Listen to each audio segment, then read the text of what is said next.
Menyadari bahwa Nahdlatul Ulama ini adalah sebuah organisasi agama yang juga menjalankan tugas memberikan kritik dan mengawasi jalan pemerintahan dari sudut agama. Saya gembira sekali tadi membaca di harian Kompas kata-kata dari saudara PJNU Lampung Barat dari Liwa, yaitu bahwa NU jangan sampai lupa mengkritik pemerintahan yang ada. Ini sudah dijalankan NU lama sekali. Bahkan saya 15 tahun rasanya diinjak-injak hanya karena tidak cocok dengan pemerintahan yang ada. Saudara sekalian, ada video menarik yang harus sama-sama kita saksikan. Ini datang dari Kiai Haji Ubaidillah Tamamunji. Dan jadi beliau nanti akan mengungkapkan titik terlemah daripada PBNU yang sekarang, yaitu eranya Gus Yahya dan Kiai Haji Miftahul Akhyar, saudara sekalian. Dimana nanti akan disandingkan dengan bagaimana eranya PBNU pada masa Gus Dur, saudara sekalian. Bagaimana kritis beliau terhadap pemerintah yang sah, bahkan pada era Pak Soeharto dulu. Siapa yang tidak tahu bagaimana diktatornya Pak Soeharto, saudara sekalian. Oke, mari kita sama-sama simak video berikut. Silakan. Saya ingin menyampaikan, nggak sengaja di beranda saya lewat shot pidato yang mulia Kiai Haji Abdurrahman Wahid. Sangat menggetarkan, bikin merinding.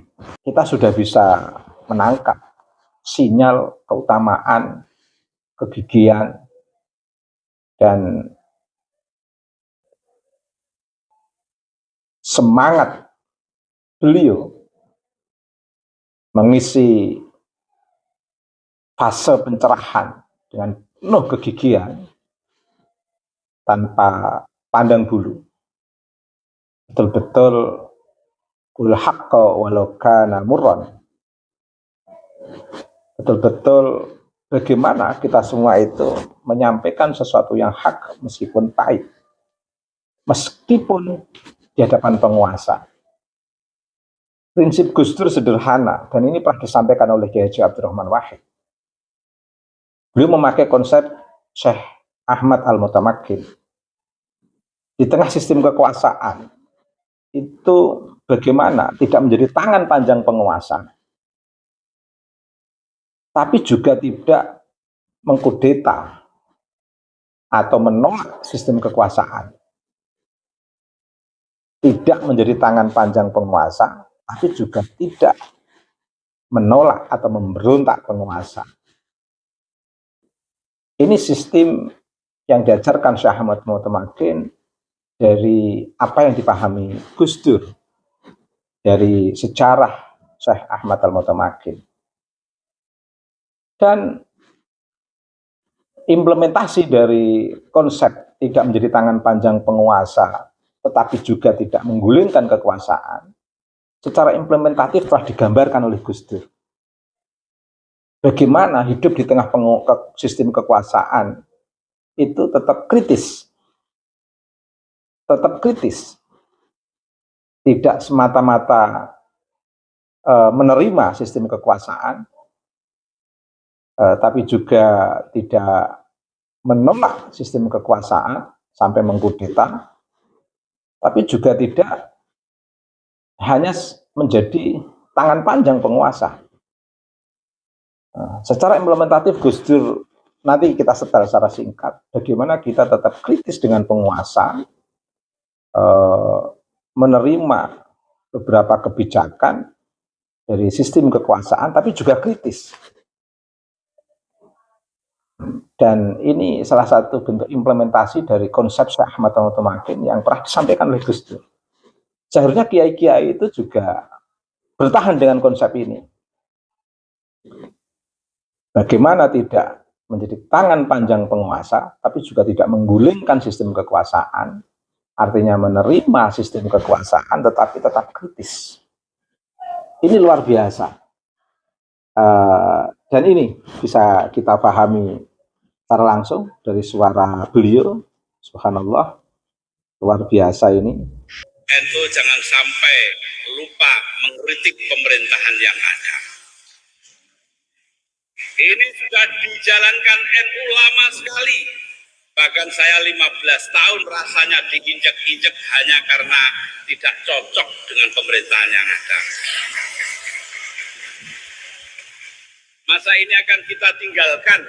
Boleh baik tetapi tetap kritis. Hubungan baik tetapi bersikap kritis, itulah yang menjadi landasan bagi demokrasi di negeri kita. Bukannya kita mencari muka kepada orang untuk bisa tetap berkuasa. Luar biasa, subhanallah, merinding. Sebagai penutup dari refleksi singkat di rest area ini seharusnya menjadi perenungan untuk para pengurus besar Nahdlatul Ulama yang sekarang ini lagi memimpin. Bagaimana untuk tidak diem di tempat. Artinya bagaimana menjadi pemimpin di NU itu tetap kritis. Jangan sampai jadi pengurus PBNU itu hanya menjadi event organizer, penguasa saja, tetapi juga memberikan masukan-masukan yang kritis, dan itu nampak secara publik, disaksikan, sehingga rakyat tahu, sekaligus menginspirasi masyarakat. Ada yang dikritik oleh elit PBNU yang perlu didukung oleh masyarakat untuk sama-sama mengingatkan pemerintah. Jadi mengingatkan pemerintah itu jangan bisik-bisik, nanti masyarakat nggak tahu. Justru harus dipublikasi biar masyarakat tahu, di situ biar sama-sama membentuk satu kesadaran sivik, kesadaran citizenship, kesadaran kewarganegaraan, sekaligus mencerdaskan masyarakat untuk juga sama-sama kritis terhadap pemerintah, sehingga tidak hanya dari suara NU yang kritis, tapi kritisisme para pemimpin pengurus besar Nahdlatul Ulama itu juga menginspirasi masyarakat luas. Ada sesuatu yang memang harus diperbincangkan terkait dengan kebijakan-kebijakan pemerintah. Jangan bisik-bisik, jangan. Tapi juga tidak melakukan perlawanan sampai mengkudeta pemerintah, jangan, karena itu tidak baik. Tetap menerima sistem kekuasaan, tapi juga harus kritis. Karena kalau hanya menjadi tangan panjang penguasa, tidak memberikan refleksi kritis terhadap pemerintah, tidak membangun kesadaran kepada masyarakat, nanti pemerintah menganggapnya juga sebuah organisasi yang dipimpin oleh orang-orang yang biasa. Kalau pemerintah menganggap NU dipimpin oleh para pemimpin yang cara berpikirnya biasa-biasa saja, nanti pemerintah malah menyepelekan. Hanya diberi tugas-tugas tambahan saja. Tugas-tugas tambahan, program-program yang nggak bisa dilakukan pemerintah, nanti diserahkan ke NU. Jadi NU hanya untuk lewatan program yang nggak bisa dikerjakan oleh pemerintah saja. Wah, ini problem.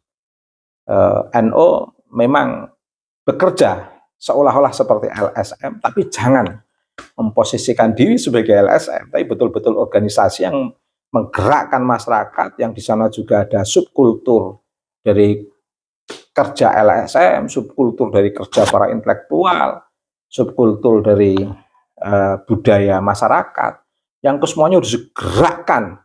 Bagaimana semuanya itu melakukan transformatif atas ide-ide besar para pengurus Nahdlatul Ulama. Jadi kalau sudah jadi pengurus Nahdlatul Ulama itu harus mencerahkan, membebaskan, menggerakkan, kritis, dan memiliki perspektif besar, bukan hanya sebagai pengurus yang menjadi tukang, menjadi pekerja dalam tanda kutip dari pemerintah. Tidak. Ya paling tidak pengurus PBNU itu minimal seperti dosen. Artinya dia bekerja dalam sistem pendidikan yang dikelola pemerintah, tapi juga punya kemerdekaan akademik yang membebaskan dan mencerahkan mahasiswa dan membebaskan dan mencerahkan masyarakat.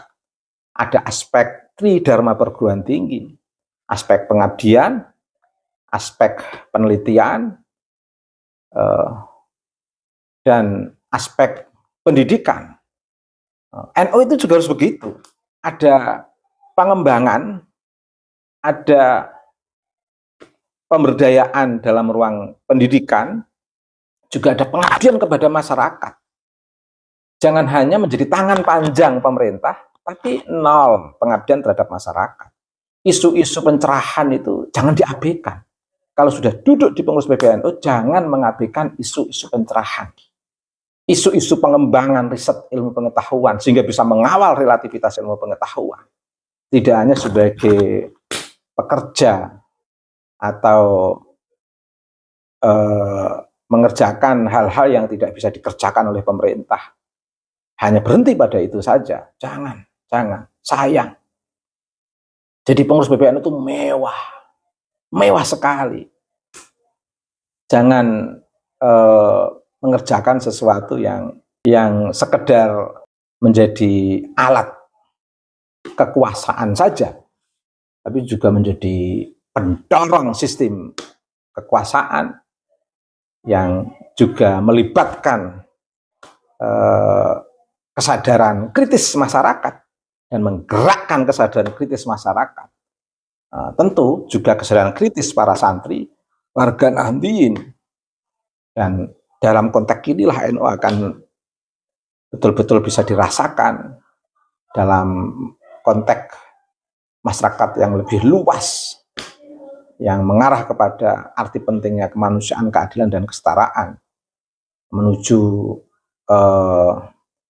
pembebasan dan pencerahan sebagai akar sebuah peradaban tinggi.